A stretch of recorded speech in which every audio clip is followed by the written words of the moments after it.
സ്നേഹം നിറഞ്ഞവരെ, നിങ്ങളുടെ ജീവിതത്തിൽ വേർപാട് വരുമ്പോൾ, വിഷമം വരുമ്പോൾ, സങ്കടം വരുമ്പോൾ, ആണെന്നോ പെണ്ണെന്നോ ഇല്ലാതെ അത് നിങ്ങൾ നല്ല രീതിയിൽ പ്രകടിപ്പിക്കാൻ വേണ്ടി നിങ്ങൾ പരിശ്രമിക്കണം. ഈശോ ലാസറിന്റെ ശവകുടീരത്തിന് മുമ്പിൽ ഇന്ന് കണ്ണീരൊഴുക്കി. ചിലപ്പോഴൊക്കെ നമ്മൾ ആൺകുട്ടികളെയൊക്കെ വളർത്തുമ്പോൾ അവരോട് പറയും കരയാൻ പാടില്ല, ആര് മരിച്ചാലോ വിഷമിക്കാൻ പാടില്ല. ഈശോ പോലും ഒരു ശവകുടീരത്തിന് മുമ്പിൽ കരഞ്ഞിട്ടുണ്ടെങ്കിൽ നമ്മളുമായിട്ട് ബന്ധപ്പെട്ട ആളുകളുടെ വേർപാടിൽ നമ്മളുടെ ഇമോഷൻസ്, നമ്മുടെ വികാരങ്ങൾ അതേപോലെ പ്രകടിപ്പിക്കാൻ വേണ്ടി പറ്റും.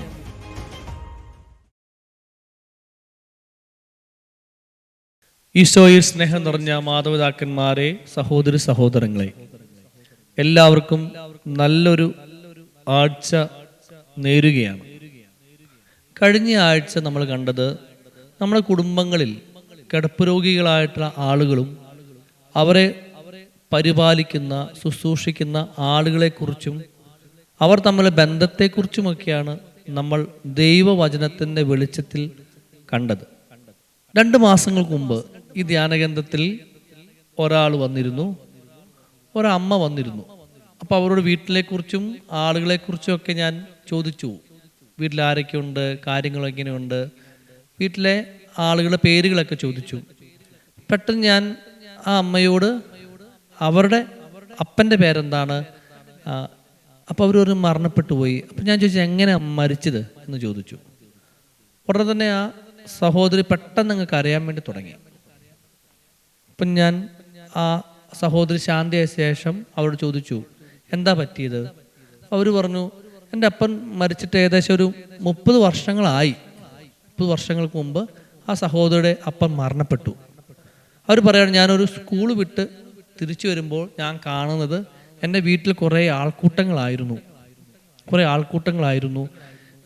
ഞാൻ ചെന്നു, അപ്പൻ ഇങ്ങനെ മരിച്ചു കിടക്കാൻ ഞാൻ കണ്ടത്. അപ്പോൾ ഞാൻ അവരോട് ചോദിച്ചപ്പോൾ അവർ പറയാണ് എൻ്റെ തലേദിവസം എനിക്ക് അപ്പനോട് കുറച്ച് സ്നേഹത്തോടു കൂടി സംസാരിക്കായിരുന്നു, എനിക്കങ്ങനെ പറ്റിയില്ല. എനിക്ക് പഠനത്തിൻ്റെ തിരക്കായതുകൊണ്ട് അപ്പനുമായിട്ട് കുറച്ചും കൂടി നല്ല രീതിയിൽ ഇടപെടാനൊന്നും എനിക്ക് പറ്റിയിട്ടില്ല. എന്നിട്ട് ആ സഹോദരി ഇങ്ങനെ കരയാൻ വേണ്ടി തുടങ്ങി. സ്നേഹം നിറഞ്ഞവരെ, ചിലപ്പോഴൊക്കെ നമ്മുടെ ജീവിതത്തിൽ നമ്മൾ നോക്കിക്കൊണ്ടിരുന്ന നമ്മുടെ ജീവിത പങ്കാളി, അല്ലെങ്കിൽ നമ്മൾ ശുശ്രൂഷിച്ചുകൊണ്ടിരിക്കുന്ന നമ്മുടെ അപ്പനോ അമ്മയോ, അല്ലെങ്കിൽ നമ്മുടെ വല്യപ്പനോ വല്യമ്മയോ, അല്ലെങ്കിൽ നമ്മുടെ കൂടെ ഉണ്ടായിരുന്ന സഹോദരങ്ങളൊക്കെ പെട്ടെന്ന് മരണപ്പെടുമ്പോൾ അവരുമായിട്ടുള്ള ചില വൈകാരിക ബന്ധങ്ങൾ നമ്മൾ ചിലപ്പോൾ സോൾവ് ചെയ്തിട്ടുണ്ടാവില്ല, ചില പരിഹരിച്ചപ്പെട്ടിട്ടുണ്ടാവില്ല. അതൊരു മുറിവായിട്ട് നമ്മുടെ മനസ്സിൽ കിടപ്പുന്നുണ്ടാവാം. ഞാൻ അറിയുന്ന ഒരാളുണ്ട്, അദ്ദേഹത്തിൻ്റെ അമ്മ മരിച്ചത് കൊറോണ കാലഘട്ടത്തിലാണ്. കൊറോണയുടെ നല്ല പീക്ക് ലെവലായിരുന്ന കാലഘട്ടത്തിലാണ് അദ്ദേഹത്തിൻ്റെ അമ്മ മരിച്ചത്. പ്രതീക്ഷിക്കാത്ത ഒരു മരണമായിരുന്നു അമ്മയ്ക്ക് സംഭവിച്ചത്. അതുകൊണ്ട് ആ കുടുംബത്തിന് അത് ഉൾക്കൊള്ളാൻ വേണ്ടി പറ്റില്ല. ഈ ആൺകുട്ടിയാണ് ആ കുടുംബത്തിലെ അമ്മ മരിച്ചപ്പോൾ അവരുടെ എല്ലാ കാര്യങ്ങളും ചെയ്തത്. ബോഡി വിട്ടുതരില്ല, ദഹിപ്പിക്കണം എന്ന് പറഞ്ഞ ഒരുപാട് നിയമപരമായ കോംപ്ലിക്കേഷൻസ് ഒക്കെ ഉണ്ടായിരുന്നു. അതിനൊക്കെ അതിജീവിച്ചു. ബോഡി കൊണ്ടുവന്നു, പെട്ടെന്ന് തന്നെ അടക്കം ചെയ്യപ്പെട്ടു. ആ മകന് അമ്മയോടുണ്ടായിരുന്ന ആ സ്നേഹപ്രകടനങ്ങൾ ഒട്ടും പ്രകടിപ്പിക്കാൻ വേണ്ടി പറ്റിയില്ല. അതൊരു മാനസിക മുറിവായിട്ട് അവൻ്റെ ഉള്ളിൽ എപ്പോഴും ഉണ്ടായിരുന്നു. ചില പ്രശ്നങ്ങളുടെ പ്രതിസന്ധികളും ഒക്കെ അവൻ കടന്നു പോകുമ്പോൾ ഈ അമ്മയുമായിട്ടുള്ള പരിഹരിക്കപ്പെടാത്ത ഈ വികാര പ്രകടനങ്ങൾ പതുക്കെ മനസ്സിലേക്ക് വരാൻ വേണ്ടി തുടങ്ങും.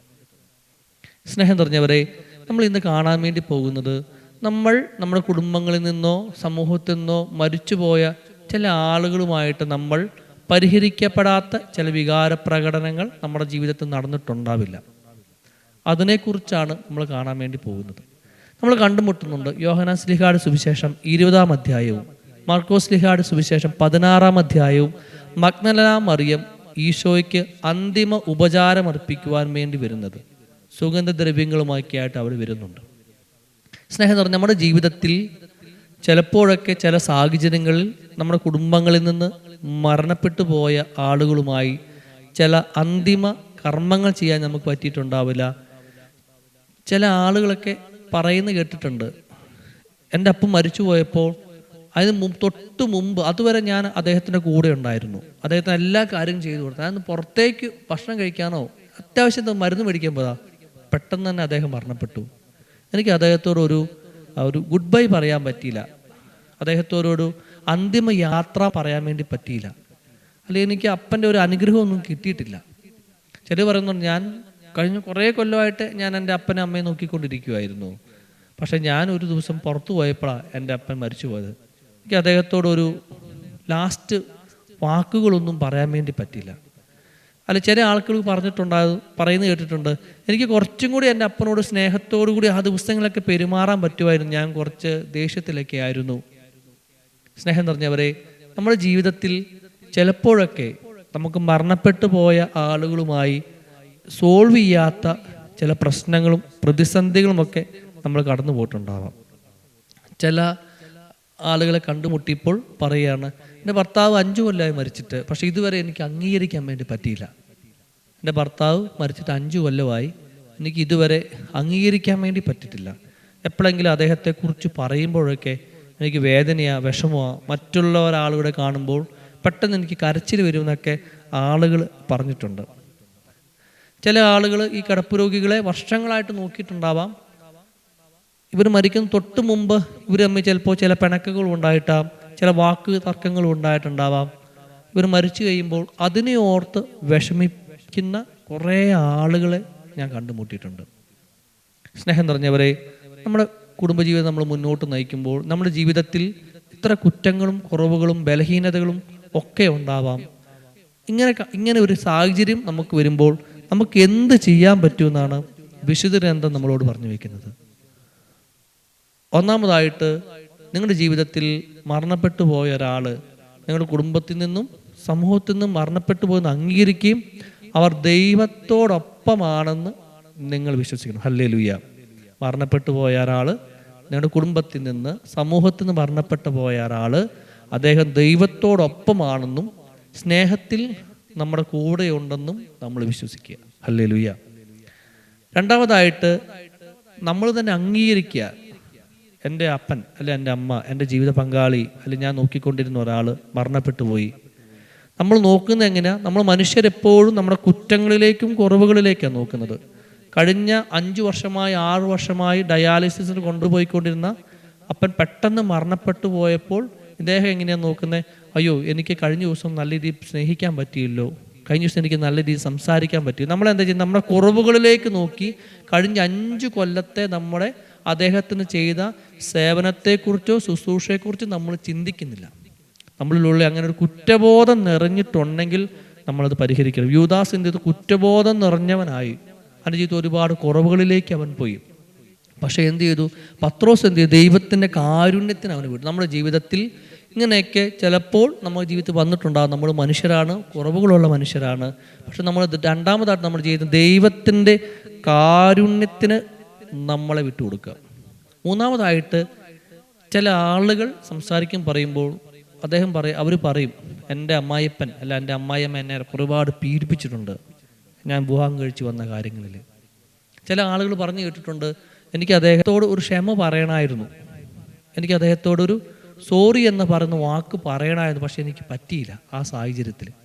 സ്നേഹം നിറഞ്ഞ മൂന്നാമതായിട്ട് നമ്മൾ ചെയ്യേണ്ടത്, നമ്മുടെ കുടുംബങ്ങളിൽ ആരെങ്കിലും നമുക്ക് മരിച്ചു പോയിട്ടുണ്ടെങ്കിൽ അവരോട് നമ്മൾ ക്ഷമ പറയുകയും ക്ഷമ കൊടുക്കുകയും ചെയ്യണം. ഹല്ലേലൂയ. നമ്മൾ അവരോട് ക്ഷമ ചോദിക്കുകയും, നമ്മുടെ ജീവിതത്തിൽ അവർ ഒരുപാട് തെറ്റാനുഭവങ്ങൾ തന്നിട്ടുണ്ടാവാം, ആ മനുഷ്യരോട് നമ്മൾ ക്ഷമിക്കുകയും നമ്മൾ ചെയ്യാനായിട്ട് നമ്മൾ പരിശ്രമിക്കാം. നാലാമതായിട്ട് നമ്മൾ ചെയ്യേണ്ടത്, നമ്മുടെ കുടുംബങ്ങളിൽ മരണപ്പെട്ടു പോയ ആളുകൾക്ക് വേണ്ടി നമ്മൾ പ്രാർത്ഥിക്കുക. അനുദിന കുടുംബ പ്രാർത്ഥനയിൽ പ്രാർത്ഥിക്കുക. അവരുടെ ഓർമ്മ ദിവസങ്ങളിൽ നമ്മൾ പ്രത്യേകമായി പ്രാർത്ഥിക്കുവാൻ വേണ്ടിയൊക്കെ നമ്മൾ പരിശ്രമിക്കാം. അഞ്ചാമതായിട്ട്, ചില ആളുകളൊക്കെ പറയുന്ന കേട്ടിട്ടുണ്ട്, അന്നേ ദിവസം അദ്ദേഹത്തിന് നല്ലൊരു ഭക്ഷണമൊന്നും എനിക്ക് ഉണ്ടാക്കി കൊടുക്കാൻ വേണ്ടി പറ്റിയില്ല, സാധാരണ ഭക്ഷണമൊക്കെ ഉണ്ടായിരുന്നുള്ളൂ എന്നൊക്കെ. സ്നേഹം നിറഞ്ഞവരെ, അങ്ങനെയൊക്കെ ചിന്തകളും പ്രശ്നങ്ങളും ബുദ്ധിമുട്ടുകളൊക്കെ നമ്മൾ കടന്നു പോകുന്ന സാഹചര്യങ്ങളിൽ നമ്മൾ എന്താ ചെയ്യേണ്ടത്? ഒരു വൃദ്ധമന്ദിരങ്ങളോ അനാഥ മന്ദിരങ്ങളോ ഒക്കെ അവരുടെ പേരിൽ നമുക്ക് അന്നദാനമൊക്കെ കൊടുക്കുന്നത് ചിലപ്പോഴൊക്കെ നമ്മുടെ ജീവിതത്തിൽ നല്ലതായിരിക്കും. ഞാൻ ആദ്യം പറഞ്ഞ ഉദാഹരണത്തിൽ 30 വർഷമായിട്ടും ആ സഹോദരിക്ക് അപ്പൻ്റെ വേർപാട് അംഗീകരിക്കുവാനോ അവർ തമ്മിലുള്ള വികാരപ്രകടനങ്ങൾ നടത്താനോ പറ്റിയില്ല. നമുക്ക് ചെയ്യാൻ പറ്റുന്ന ഒരു കാര്യം എന്നത് അങ്ങനെ ഉണ്ടെങ്കിൽ നമുക്ക് നല്ലൊരു ഗ്രീഫ് തെറാപ്പിക്ക് പോകുന്നതാണ്. അടുത്ത സ്ഥലങ്ങളൊക്കെ സൈക്കോളജിസ്റ്റൊക്കെ ഉണ്ടെങ്കിൽ നമുക്ക് നല്ലൊരു ഗ്രീഫ് തെറാപ്പിക്ക് പോകാൻ വേണ്ടി പറ്റും. അല്ലെങ്കിൽ നിങ്ങൾക്കൊരു ഇന്നർ ഹീലിംഗ് ധ്യാനത്തിനൊക്കെ നിങ്ങൾക്ക് പോകാൻ വേണ്ടി പറ്റും. അപ്പോൾ നമ്മുടെ ജീവിതത്തിൽ ഇങ്ങനെയുള്ള ചില കാര്യങ്ങൾ നമ്മൾ സോൾവ് ചെയ്യാൻ വേണ്ടി നമ്മൾ പരിശ്രമിക്കും. അല്ലെങ്കിൽ നമ്മുടെ ജീവിതത്തിൻ്റെയും ഒരുപാട് ബുദ്ധിമുട്ടുകൾ വിഷമത്തിലൂടെയൊക്കെ നമ്മൾ കടന്നു പോകാൻ വേണ്ടി നമ്മൾ പ്രധാനമായിട്ട് ദൈവത്തിൻ്റെ കാരുണ്യത്തിന് നമ്മളെയും ആ മരണപ്പെട്ടു പോയ ആളിനെയും വിട്ടുകൊടുക്കുക എന്നാണ് പ്രധാനപ്പെട്ട കാര്യം. Hallelujah, hallelujah. നമ്മുടെ ജീവിതത്തിൽ മരണപ്പെട്ടു പോയ ആളിനെയും നമ്മളെയും നമ്മളെ ആ സാഹചര്യങ്ങളിൽ വിട്ടുകൊടുക്കുക എന്നാണ്. ആറാമതായിട്ട് നിങ്ങൾ ജീവിതത്തിൽ പ്രത്യേകമായി ശ്രദ്ധിക്കേണ്ട ഒരു കാര്യമുണ്ട്. മരിക്കാൻ കിടക്കുന്ന ആളുകളോട് ഉള്ള ചില കാര്യങ്ങൾ നിങ്ങൾ സംസാരിക്കണം. അദ്ദേഹത്തിന് നല്ലൊരു യാത്രാമംഗളങ്ങൾ നിങ്ങളുടെ ജീവിതത്തിൽ നേടണം. സ്വർഗത്തിലേക്ക് യാത്രയിൽ അവരെ നമ്മളൊന്ന് ഒരുക്കാൻ പറ്റുക, അവർക്ക് വേണ്ട സാഹചര്യങ്ങൾ നമ്മൾ ഒരുക്കി കൊടുക്കാൻ വേണ്ടി നമ്മൾ പരിശ്രമിക്കുക. രണ്ടാമതായിട്ട് നമ്മൾ പറ്റുമെങ്കിൽ ഒന്ന് ജീവിച്ചിരിക്കുന്ന കാലഘട്ടങ്ങളിൽ തന്നെ അവരോടൊരു ക്ഷമ പറയാൻ വേണ്ടി ചോദിക്കുക. അറിവില്ലായ്മ കൊണ്ടാവാം, ചിലപ്പോൾ തിരക്കുകൾ കൊണ്ടാവാം, ഞാൻ അങ്ങനെ ഉദ്ദേശിച്ചിട്ടില്ലായിരുന്നു എന്നൊക്കെ ഒന്ന് ക്ഷമ പറയാനും ക്ഷമ കൊടുക്കാനും നമ്മൾ പറ്റണം. ആ ക്ഷമ കൊടുക്കാനും നമുക്ക് പറ്റുവാണെങ്കിൽ അത് വലിയൊരു ദൈവിക അനുഗ്രഹമായിട്ട് നിങ്ങൾ കരുതാൻ വേണ്ടി പരിശ്രമിക്കുക. വീണ്ടും അടുത്തുമായിട്ട് നമ്മൾ ശുശ്രൂഷിച്ചുകൊണ്ടിരുന്ന ഒരാൾ നമുക്ക് കുറവുകളുണ്ടാവാം, ബലഹീനത ഉണ്ടാവാം, ചിലപ്പോൾ ശ്രദ്ധിക്കാൻ വേണ്ടി പറ്റിയിട്ടുണ്ടാവില്ല. പക്ഷേ ആ ശുശ്രൂഷയിലുള്ള നന്മ കണ്ടെത്താൻ വേണ്ടി നിങ്ങൾ പരിശ്രമിക്കുക. ഹല്ലേലൂയ.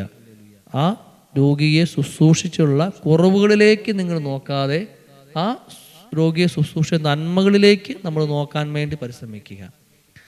പലപ്പോഴും നമ്മുടെ ജീവിതത്തിൽ ആ നന്മകളിലേക്ക് നമുക്ക് നോക്കാൻ പറ്റാതെ ഒരുപാട് കുറവുകളിലേക്കും ബലഹീനതകളിലേക്കൊക്കെ നമ്മൾ കടന്നു പോകുന്നുണ്ട്. ചിലപ്പോൾ നിങ്ങളുടെ ജീവിതത്തിൽ നിങ്ങൾ ഇങ്ങനെ അനുഭവിച്ച ഒരാളായിരിക്കാം. നമുക്കതിൽ നിന്ന് എങ്ങനെ ഒരു മാറ്റങ്ങൾ കൊണ്ടുവരാൻ പറ്റുമെന്ന് നോക്കാം. ഒന്നാമതായിട്ട് നിങ്ങൾ കുടുംബങ്ങൾ ഒരാൾ മരിച്ചു പോയി കഴിയുമ്പോൾ നമ്മൾ സാധാരണ ചെയ്യുന്നത് എങ്ങനെയാണ്? ആ മരണ വേർപാട് നമുക്ക് എക്സ്പ്രസ് ചെയ്യാൻ പറ്റുന്ന അവസരങ്ങൾ ഉണ്ടായിരിക്കില്ല. ചിലപ്പോൾ കുടുംബത്തിൽ നിങ്ങൾ പ്രധാനപ്പെട്ട ഒരാളാകാം, അതിന് ശവസംസ്കാരത്തിന് കാര്യങ്ങൾ ചെയ്യാൻ വേണ്ടി പോകണം, അത് പോകണം, കുറേ കാര്യങ്ങൾ ചെയ്യാൻ വേണ്ടി നിങ്ങൾ ഓടി നടക്കുമ്പോൾ നിങ്ങളുടെ ഉള്ളിലുള്ള ആ വേദന അതേപോലെ പ്രകടിപ്പിക്കാൻ പറ്റിയിട്ടുണ്ടാവില്ല. ചില ആളുകളൊക്കെ കണ്ടിട്ടുണ്ട്, അപ്പനൊക്കെ മരിച്ചു കിടക്കുമ്പോൾ ആളുകൾ വന്ന് പറയും അവനോട്, നീ ഇങ്ങനെ കരഞ്ഞിട്ടുണ്ടെങ്കിൽ ഈ ബാക്കി കാര്യങ്ങളൊക്കെ ആര് നോക്കും? അങ്ങനെ പറയുമ്പോൾ ഇവരെന്ത് ചെയ്യും? ഇവർക്കുണ്ടാകുന്ന സങ്കടങ്ങളോ വിഷമങ്ങളോ പ്രകടിപ്പിക്കാൻ ഇവർക്ക് പറ്റുന്നില്ല. ഇവരെന്ത് ചെയ്യും? ബാക്കിയുള്ള കാര്യങ്ങൾക്കെല്ലാം പുറകെ നടക്കുന്ന അനിയനെ ആശ്വസിപ്പിക്കണം, അമ്മയെ ആശ്വസിപ്പിക്കണം, മറ്റു കാര്യങ്ങളൊക്കെ ആശ്വസിപ്പിക്കൊണ്ട് ഇവർക്ക് ആ വികാര പ്രകടനങ്ങൾ പ്രകടിപ്പിക്കാൻ പറ്റിയിട്ടുണ്ടാവില്ല. അത് അവരുടെ ഉള്ളിൽ ഒരു മുറിവായിട്ട് ഇങ്ങനെ കടന്നിട്ടുണ്ടാവാം. സ്നേഹം നിറഞ്ഞവരെ, നിങ്ങളുടെ ജീവിതത്തിൽ വേർപാട് വരുമ്പോൾ, വിഷമം വരുമ്പോൾ, സങ്കടം വരുമ്പോൾ ആണെന്നോ പെണ്ണെന്നോ ഇല്ലാതെ അത് നിങ്ങൾ നല്ല രീതിയിൽ പ്രകടിപ്പിക്കാൻ വേണ്ടി നിങ്ങൾ പരിശ്രമിക്കണം. ഹല്ലേലൂയ. ഹലോ. ഈശോ ലാസറിന്റെ ശവകുടീരത്തിന് മുമ്പിൽ ഇന്ന് കണ്ണീരൊഴുക്കി. ചിലപ്പോഴൊക്കെ നമ്മൾ ആൺകുട്ടികളെയൊക്കെ വളർത്തുമ്പോൾ അവരോട് പറയും കരയാൻ പാടില്ല, ആര് മരിച്ചാലോ വിഷമിക്കാൻ പാടില്ല. ഈശോ പോലും ഒരു ശവകുടീരത്തിന് മുമ്പിൽ കരഞ്ഞിട്ടുണ്ടെങ്കിൽ നമ്മളുമായിട്ട് ബന്ധപ്പെട്ട ആളുകളുടെ വേർപാടിൽ നമ്മളുടെ ഇമോഷൻസ്, നമ്മുടെ വികാരങ്ങൾ അതേപോലെ പ്രകടിപ്പിക്കാൻ വേണ്ടി പറ്റണം. രണ്ടാമതായിട്ട് ആ അന്തിമ കർമ്മങ്ങളിൽ നമ്മൾ മുഴുവൻ പങ്കെടുക്കാൻ വേണ്ടി പരിശ്രമിക്കുക. ഞാൻ അറിയുന്ന ഒരാളുണ്ട്, അദ്ദേഹത്തിൻ്റെ അപ്പം മരിച്ചു. ആ സമയത്ത് അവർ ഗൾഫിലായിരുന്നു. പെട്ടെന്ന് ടിക്കറ്റ് ഒന്നും എടുക്കാൻ വേണ്ടി പറ്റിയില്ല. അന്ന് ഓൺലൈനിൽ കാണാൻ വേണ്ടി പറ്റാവുന്ന ഒരു സാഹചര്യമൊന്നും അല്ലായിരുന്നു. കണ്ടുമുട്ടി പറയാണ്, ഇത്ര വർഷങ്ങൾ കഴിഞ്ഞിട്ടും അവർക്ക് ആ വേദന, എനിക്ക് ആ അപ്പം മരിച്ച ആ ചടങ്ങിൽ പങ്കെടുക്കാൻ വേണ്ടി പറ്റിയില്ലോ എന്ന ഒരു വിഷമം അദ്ദേഹം പ്രകടിപ്പിച്ചിട്ടുണ്ട്. മൂന്നാമതായിട്ട് നമുക്ക് ചെയ്യാൻ പറ്റുന്നത്, നമുക്ക് അവരുമായിട്ട് എന്തെങ്കിലുമൊക്കെ വികാര പ്രശ്നങ്ങളോ കുറ്റബോധങ്ങളോ ഒക്കെ ഉണ്ടെങ്കിൽ നമ്മൾ നല്ലൊരു കുമ്പസാരിക്കാനായിട്ട് നിങ്ങൾ പരിശ്രമിക്കുക. നല്ല രീതിയിൽ കുമ്പസാരിക്കാൻ വേണ്ടി. കാരണം നമ്മൾ 7, 9, 16 ദിവസങ്ങളൊക്കെ നിങ്ങളെല്ലാവരും പള്ളിയിൽ പോകുന്ന ദിവസങ്ങളായിരിക്കാം. ആ ദിവസങ്ങളിലൊക്കെ വികാരിച്ചോടൊക്കെ പറഞ്ഞ് നിങ്ങൾ നല്ലൊരു കുമ്പസാരം, പ്രത്യേകിച്ച് ഈ വ്യക്തിയുമായി ബന്ധപ്പെട്ട് നിൽക്കുന്ന ചില കാര്യങ്ങൾ നിങ്ങൾ നന്നായിട്ട് കുമ്പസാരിക്കാൻ വേണ്ടി പരിശ്രമിക്കുക. അഞ്ചാമതായിട്ട് നിങ്ങൾക്ക് ചെയ്യാൻ പറ്റുന്ന ഒരു കാര്യം ഉണ്ടെങ്കിൽ നിങ്ങളുമായിട്ട് ബന്ധപ്പെട്ട് നിൽക്കുന്ന, നിങ്ങളെ മനസ്സിലാക്കാൻ പറ്റുന്ന ഒരാൾ നിങ്ങൾ ഷെയർ ചെയ്യുക. ചിലപ്പോൾ നിങ്ങൾക്ക് കൂട്ടുകാരനാകാം, ജീവിത പങ്കാളിയാവാം, അയൽവക്കത്തുള്ള ആരാകാം, അല്ലെങ്കിൽ നിങ്ങളുടെ ആരെങ്കിലുമൊക്കെ ആകാം, അല്ലെങ്കിൽ സൈക്കോളജിസ്റ്റും ആകാം, അല്ലെങ്കിൽ നിങ്ങൾ അറിയുന്ന ഒരു ധ്യാന കേന്ദ്രത്തിലെ ഒരാളുമായിട്ടാകാം, അല്ലെങ്കിൽ നല്ലൊരു കൗൺസിലറുമായിട്ടാകാം. അങ്ങനെ നിങ്ങൾ നല്ല രീതിയിലൊന്ന് ഷെയർ ചെയ്യാൻ വേണ്ടി നിങ്ങൾ പരിശ്രമിക്കാൻ വേണ്ടി ശ്രദ്ധിക്കുക. അത് കഴിഞ്ഞിട്ട് നിങ്ങളോട് ക്ഷമിക്കണം. പല ആളുകൾ എന്ത് ചെയ്യും, അവരോട് ക്ഷമിക്കില്ല. വർഷങ്ങൾ കഴിഞ്ഞിട്ട് ഇങ്ങനെയുള്ള ചില കാര്യങ്ങൾ വരുമ്പോൾ പറയും, ഞാൻ കാരണമാണ് മരിച്ചത്, എനിക്കത് നോക്കാൻ വേണ്ടി പറ്റില്ല, ഞാൻ കുറച്ചുകൂടി നന്നായി നോക്കായിരുന്നു. അങ്ങനെ സ്വന്തം ക്ഷമിക്കാത്ത, സ്വന്തം ശരീരത്തോടും മനസ്സിനോടും കാരുണ്യം കാണിക്കാത്ത ചില മനുഷ്യരും കൂടിയുണ്ട്. സ്നേഹം നിറഞ്ഞവരെ, വിശുദ്ധ ഗ്രന്ഥം നമ്മളോട് പറയുകയാണ്, നിങ്ങളുടെ കുടുംബങ്ങളിൽ നിന്ന് നിങ്ങൾ സ്നേഹിക്കുക. ഒരാൾ പെട്ടെന്ന് മരണപ്പെട്ടു പോകുമ്പോൾ നിങ്ങൾ അത് അംഗീകരിക്കുകയും അവർക്ക് വേണ്ടി പ്രാർത്ഥിക്കുകയും അവരോട് ക്ഷമിക്കുകയും നിങ്ങളോട് ക്ഷമിക്കുകയും ചെയ്യാൻ വേണ്ടി നിങ്ങൾ പരിശ്രമിക്കുക.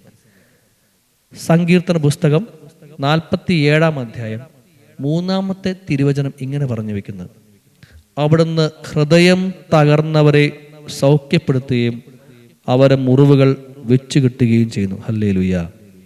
അവിടുന്ന് ഹൃദയം തകർന്നവരെ സൗഖ്യപ്പെടുത്തുകയും. ചില ആളുകൾ അവരുടെ കുടുംബത്തിൽ ബന്ധപ്പെട്ട ആളുകൾ വേർപാടിൽ ഒരുപാട് തകർന്നു പോയ ആളുകളുണ്ട്. മാതാപിതാക്കന്മാരുടെ, ജീവിത പങ്കാളിയുടെ, സഹോദരങ്ങളൊക്കെ വേർപാടിൽ തകർന്നു പോയ ആളുകളോട് ദൈവം പറഞ്ഞു വെക്കുകയാണ്, ദൈവം അവരെ സൗഖ്യപ്പെടുത്തും. ഹല്ലേലൂയ. രണ്ടാമതായിട്ട് ദൈവം പറയും, അവരുടെ ഈ വേർപാടിൽ നിങ്ങൾക്കൊരു മുറിവുകൾ ഉണ്ടാവാം, ആ മുറിവിനെ ദൈവം സൗഖ്യപ്പെടുത്തും. വീണ്ടും സങ്കീർത്തന പുസ്തകം നമ്മളോട് പറഞ്ഞു വെക്കുകയാണ്, 34-ാം സങ്കീർത്തനം 18-ാം അധ്യായം, ഹൃദയം നുറുങ്ങിയവർക്ക് കർത്താവ് സമീപസ്ഥനാണ്, മനമുരുകിയവരെ അവിടുന്ന് രക്ഷിക്കുന്നു. സ്നേഹം നിറഞ്ഞവരെ, നമുക്കൊരു നിമിഷം പ്രാർത്ഥിക്കാം. ചിലപ്പോൾ നിങ്ങൾ ഈ വചന സന്ദേശം കേൾക്കുമ്പോൾ നിങ്ങൾ വീട്ടിലായിരിക്കാം, യാത്രയിലായിരിക്കാം, അല്ലെങ്കിൽ നിങ്ങൾ ജോലി തിരക്കുകളായിരിക്കാം. നിങ്ങൾക്ക് സമയം കിട്ടുന്ന ഒരു 20 മിനിറ്റ് നിങ്ങൾ ഇതിനു വേണ്ടി നിങ്ങൾ മാറ്റിവെക്കാൻ വേണ്ടി പരിശ്രമിക്കുക. നിങ്ങളുടെ കുടുംബങ്ങളിൽ നിന്നോ സമൂഹങ്ങളിൽ നിന്നോ ഒക്കെ മരണപ്പെട്ട ആളുകളുമായിട്ടുള്ള ചില വികാരപ്രകടനങ്ങൾ നിങ്ങൾ ആഗ്രഹിക്കുന്ന രീതിയിൽ പ്രകടിപ്പിക്കാൻ പറ്റിയിട്ടുണ്ടാവില്ല. ചില തിരക്കുകൾ കൊണ്ട്, ചില ബുദ്ധിമുട്ടുകൾ കൊണ്ട്. അതിൻ്റെ ഒരു മുറിവും വിഷമവും ഒക്കെ നിങ്ങളുടെ ജീവിതത്തിൽ നിങ്ങൾക്കുണ്ടായിരിക്കാം. അത് സൗഖ്യപ്പെടുത്തണമെന്ന് നമുക്ക് നല്ല രീതിയിൽ പ്രാർത്ഥിക്കാം. നമുക്ക് പ്രാർത്ഥിക്കാം. നമ്മുടെ കുടുംബങ്ങളിൽ നിന്ന് മരിച്ചുപോയ ആളുകൾക്ക് വേണ്ടി നമുക്ക് പ്രാർത്ഥിക്കാം. ദൈവം നമ്മൾ ഓരോരുത്തരെയും അനുഗ്രഹിക്കട്ടെ. നമ്മുടെ ശുശ്രൂഷയിൽ, നമ്മുടെ കുടുംബജീവിതത്തിൽ ദൈവം ഒരുപാട് നന്മകളും പുണ്യങ്ങളും ചെയ്യാൻ വേണ്ടി നമ്മൾ പരിശ്രമിക്കാം. നമ്മുടെ കുടുംബങ്ങളിൽ നിന്ന് മരണപ്പെട്ടു പോയ ആളുകൾ അവർ ദൈവത്തോടൊപ്പമാണ്, ദൈവത്തിലാണ്, ദൈവത്തിൻ്റെ കൂടെയാണ്. ദൈവത്തിൻ്റെ കൂടെ ആയിരുന്നുകൊണ്ട് നമ്മുടെ കുടുംബത്തിനും സമൂഹത്തിനുമൊക്കെ സ്നേഹത്തിൽ നന്മകളും പ്രാർത്ഥനകളും അവർ ചൊരിയുന്നുണ്ടെന്ന് നമുക്ക് ഉറച്ചു വിശ്വസിക്കാം. ജീവന്റെയും മരണത്തിൻ്റെയും നാഥനായ ദൈവം നമ്മൾ ഓരോരുത്തരും അനുഗ്രഹിക്കട്ടെ. പിതാവിൻ്റെയും പുത്രൻ്റെയും പരിശുദ്ധാത്മാവിൻ്റെയും നാമത്തിൽ ആമേൻ.